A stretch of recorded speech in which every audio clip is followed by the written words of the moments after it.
Welcome to The State of Us. Real people with honest opinions and the future of responsible media. Here's your host, Justin T. Weller. A typical federal worker has missed $5,000 in pay from the shutdown so far. That's a total of $200 million in unpaid wages each workday.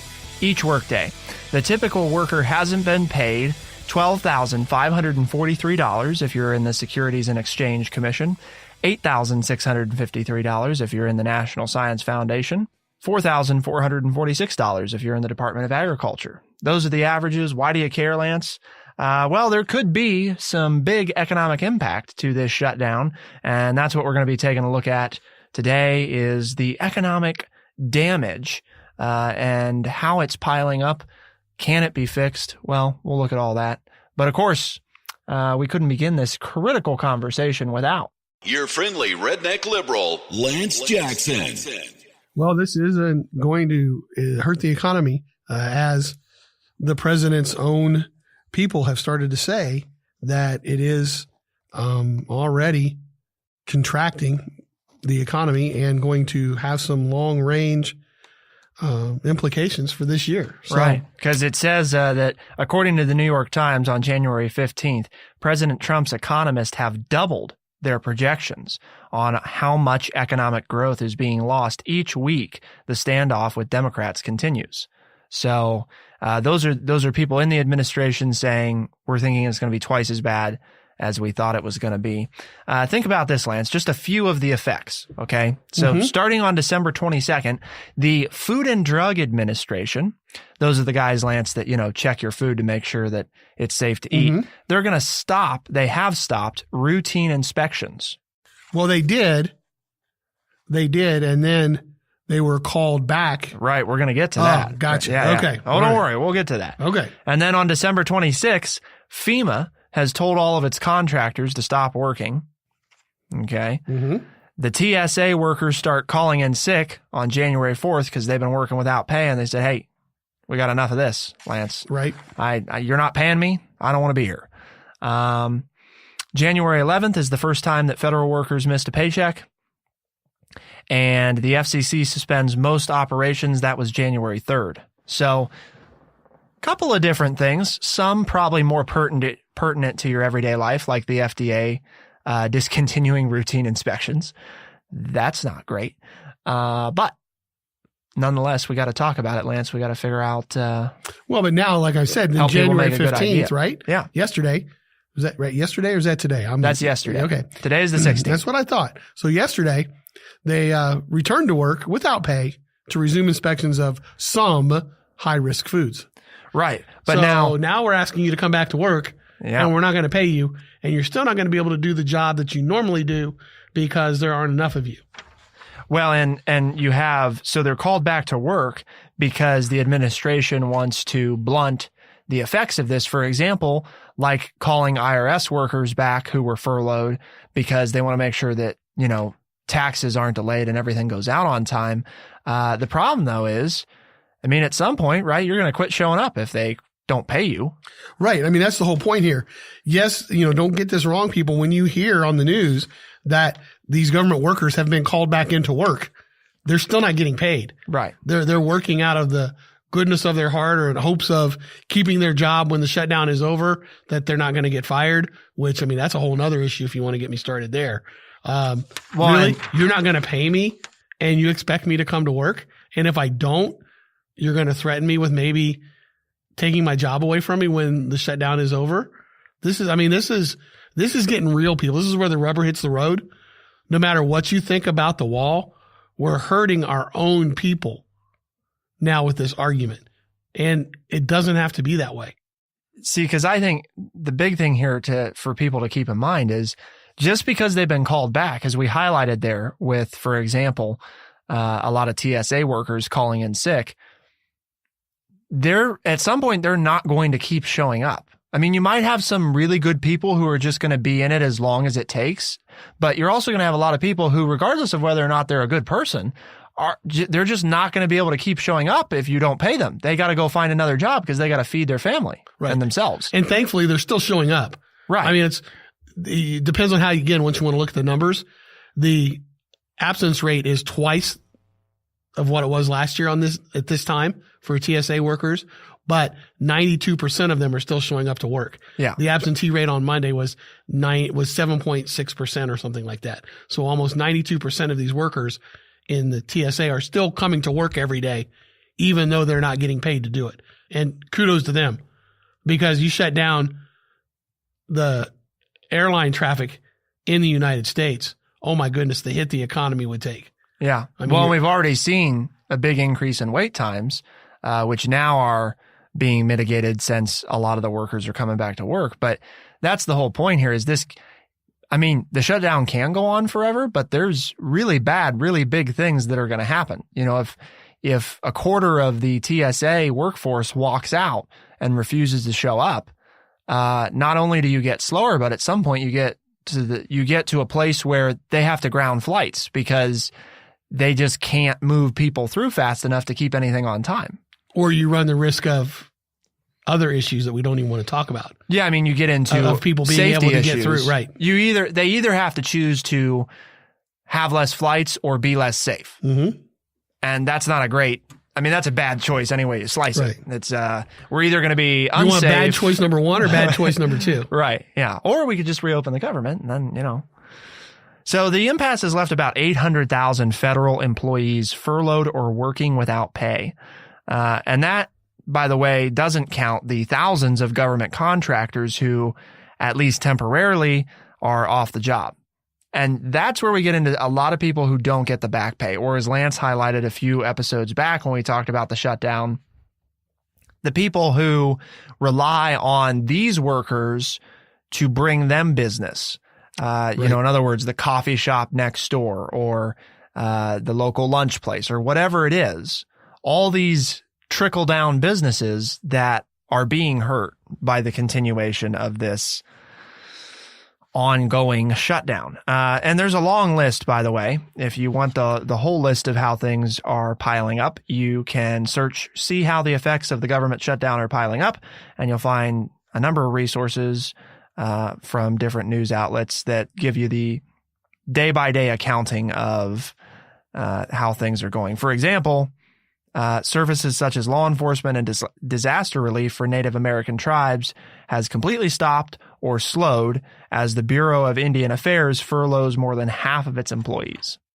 I mean, that's where the rubber hits the road. That makes it real. Yeah. And here's another one. HUD, the Department of Housing and Urban Development, sent letters to 1,500 landlords asking them not to evict residents in housing assistance programs for which funding has lapsed. So, I mean, we're talking a dead of winter here. I mean, there's a huge snowstorm supposed to come through the Midwest and up the East Coast. And it's like, your rent hasn't been paid by the government, so you're out on the street. I mean, at least the government has now stepped in and said, hey, please don't do this. But again, doesn't mean they won't. Right. I mean, just because we ask nicely. Well, and these landlords have bills to pay as well. Yeah. I'm sure that they have, different things that need to be done, that they're counting on that money from the government to get done. Like you said, the residual effect of the shutdown. It's not just the people that are getting the services, but the people who then have money to spend that cause other people to make money and operate. So, this is, I mean, it's really getting into problems. And the bottom line is we don't see an end in sight because neither side is budging. But I think I'll make this quick comment. I think the people the person who's getting by the polls that are being taken are the Senate Republicans, i.e. Mitch McConnell. He's getting none of the blame for this. And I just have to say it again. Okay. Whether you're upset with President Trump or the House, the Democrats in Congress, you're looking at the wrong people. Mitch McConnell is not calling for a vote on legislation that's already been approved before the shutdown. All he had, and the new bills coming across seem to have a majority of the support of the Senate that the House has already passed, and those would go to President Trump. And Senator McConnell is on the record as saying, I will not call for a vote because the president has told me he will veto these things. That's not your job, Senator McConnell. Your job is to call for a vote so that democracy can take place, so that both branches of Congress can vote on this money bill, send it to the president. The president then has the right to veto it, and then see whether or not you have enough votes to override the veto. Let's let government do its job. And Mitch McConnell is the one who's stopping that, not President Trump and not the Democrats.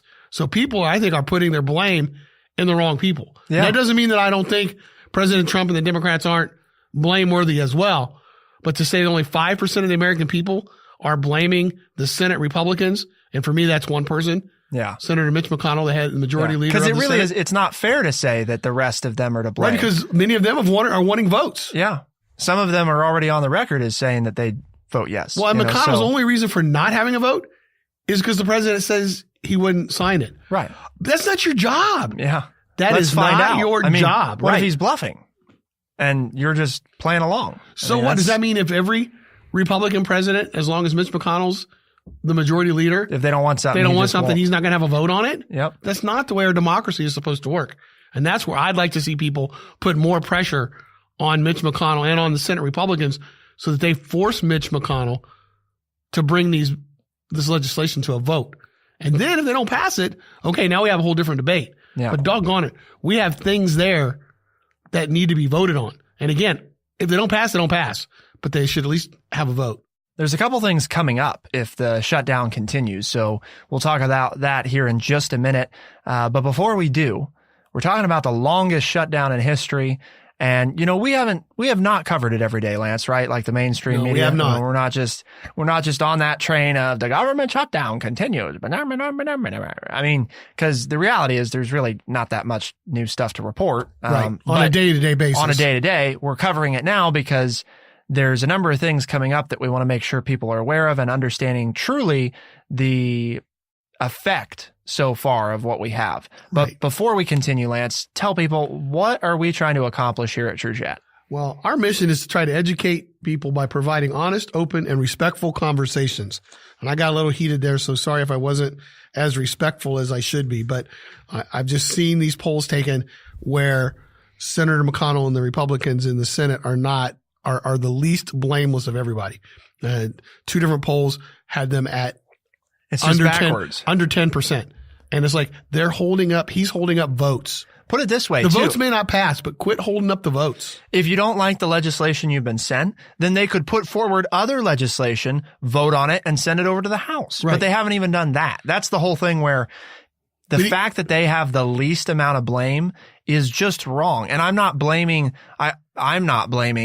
all the people out there who said they have the least blame, because I don't think the media is doing a great job of making sure that people understand the way this is supposed to work. Because you tune into the liberal outlets and you're going to hear a lot of this is all Trump's fault, and you tune into the conservative outlets and you're going to hear this is all the Democrats' fault. And the reality is, it's, again, like Lance said, you could say Senate Republicans, but that's really not fair. It's Mitch McConnell's fault because he will not let a vote happen, and he won't let legislation from the Senate come forward that they can do. So, that way, at least if they put something forward and it was different and sent it to the House, then we could be talking about it's the House and the Senate that need to get this figured out. But that's not the case. That's not the case. The Senate's just sitting there, not voting on what they're supposed to vote on. So now let's talk about, Lance, people want to get engaged at TrueChat.org on social media. Mm-hmm. Are you affected by the shutdown? Do you know somebody that is? Has this changed your political leaning at all? I mean, are you mad at somebody that you weren't mad at before? I don't know. Tell us. And I think that could go, a number of different ways, right? You could be mad at the Democrats and you weren't mad before. You could be mad at the president and you weren't before. You could not like Mitch and you liked him before. So let us know. But a couple things coming up, Lance. So today, January 16th, the U.S. Department of Agriculture has called back 2,500 employees to open the Farm Service Agency offices for 3 days. What will happen if the shutdown continues? Well, so obviously they'll be open for 3 days and then they'll close it again. Mm-hmm. January 18th, so just 2 days away, Friday, federal district courts run out of money.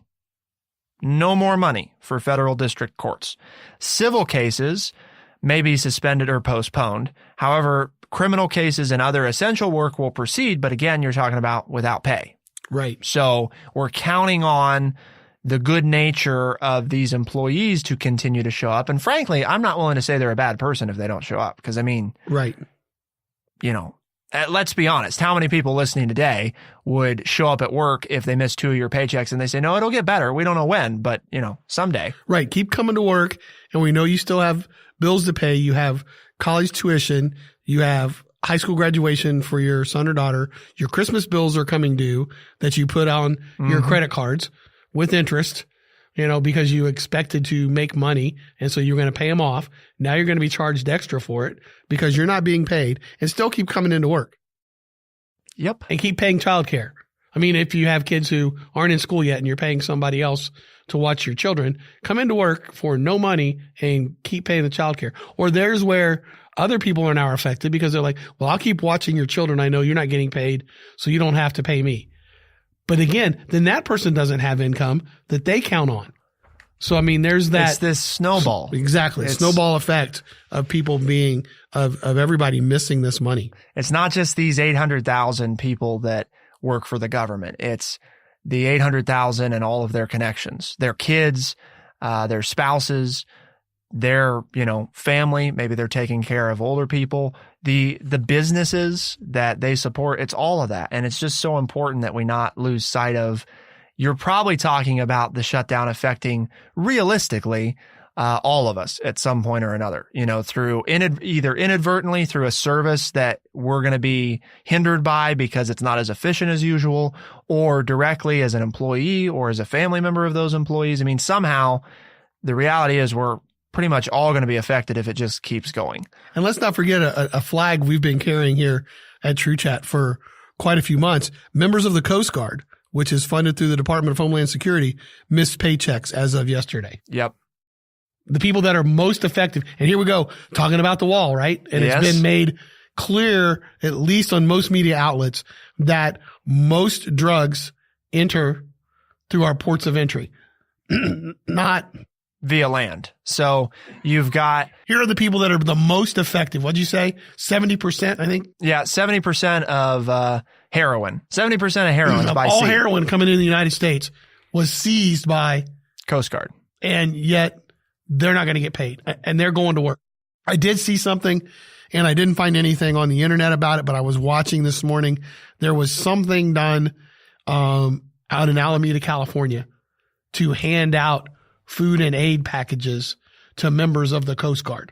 So again, local citizens. This wasn't the government. Right. Local citizens. Private money. Took up a collection, or I don't know if it was, you know, a church group or a nonprofit of some kind, but there were at least 75 people in line with bags that came to this location to get things. And they interviewed some of them, and they're like, yeah, I'm in the Coast Guard, and I'm offended by the fact that I should have a yard sale or a garage sale or whatever they told them to do, or wait on other. Right. You know, I've got a job.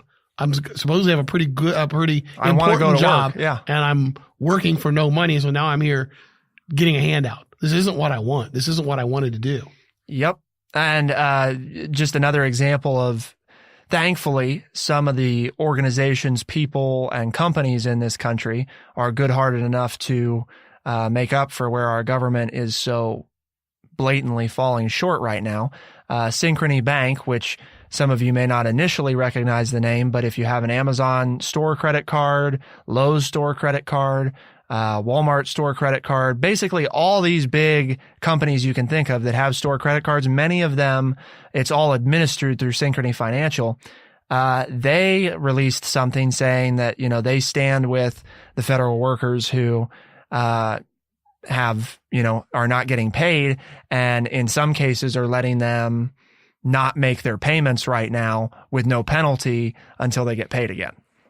And that's one of those things where they didn't do a big press release. This hasn't been covered in the news. Right. I had to dig it up to find it, and you only would know if you're a Synchrony customer. So you could say they're doing it for PR, but other than that, there's no benefit. Right. I mean, in fact, you could make the argument that it's a big disadvantage to them to allow possibly, thousands of people to not pay their bills, and not penalize them for it. Right. Which they'd be within their right to do, mind you. I mean, this isn't like, oh, every company should do that. I mean, no, it's not wrong to say, yeah, you lent this money and you said you'd pay it back, and it doesn't matter if you're not getting paid. You still got to pay us. That's right. It's not our fault that right. You didn't have a job. You still owe us the money because we gave you the services or the house or the items that you wanted to buy. So, I mean, that's a huge deal. And again, we're seeing it coming from the private sector. The government isn't doing anything to solve a problem, and the private sector and individual people are stepping up to try to fill the gap. I don't know, Lance. We'll see, I guess, right? I mean, it's just we just have to wait and see what happens. Well, at least when we went to air today, there are no talks scheduled. There's nothing scheduled to make this go away. So it's not like, well, we have, tomorrow afternoon, look forward to, we're going to do this, or there's no votes that have been scheduled. There are no votes that have been scheduled. So when is this all going to end? You really don't know, because nothing is on the horizon right now. Now, that doesn't mean it won't get settled very quickly, because all it takes is one or two phone calls to the right people. And all of a sudden this is done. I mean, this can be finished by the end of the workday on Wednesday, this can be done, or the end of the workday, by the end of the work week on Friday. This can all be taken care of very quickly if the right people want to end it. Yep. Or it could go on ad infinitum. And as it says here, on January 25th, federal workers will miss their second paycheck. Yes. Because they've already missed their first one, but within another 2 weeks, they can miss their second one. We're big on solutions, Lance. I give you in 40 seconds, here's the solution, okay? The compromise that needs to be made. The Democrats have offered we're going to round it up and say about $2 billion additional for border security, okay? Trump said he wants about $6 billion. Again, I'm rounding up just to make these numbers easy. So here's what we do. No, you can't build the wall, okay? No, but we'll give you $2 billion additional for whatever the heck you want it. I mean, you can use it to build a wall. I don't care. You can do whatever you want with this $2 billion for border security. Okay. So you get the $2 billion that you were offered. Now, the Democrats, here's where they're seating. One, they're giving the position over to them, right? To say, you can do whatever you want with this. So you want to build part of the wall? Fine. Now we get, we'll say $4 billion. Okay. Which goes to the Coast Guard, because we've covered in other episodes. You can look it up, that they are the most effective. Ta-da! Everybody wins. We promote our great people serving in the Coast Guard. We can do whatever the heck we want with that money. Build a wall for border security. Right. More border patrol. Whatever. There's your solution. I solved it, Lance. And government workers go back to work. And everybody goes back to work because the government reopens. Well, actually, they don't go back to work. They get paid. Yes, because right. Yeah, over 90% of them are working. Yeah, they're just not getting paid. Yeah. Right. So listen to TrueChat podcasts everywhere that fine podcasts are found, like Lance, Stitcher, Spotify, Apple Podcasts. Excellent. And let us know your thoughts at TrueChat.org on all fine social media. We want to know what you think. For the State of Us on TrueChat in Urbana, I'm Justin T. Weller. And I'm Lance Jackson. Thank you so much for tuning in. We'll see you next time. Be the change.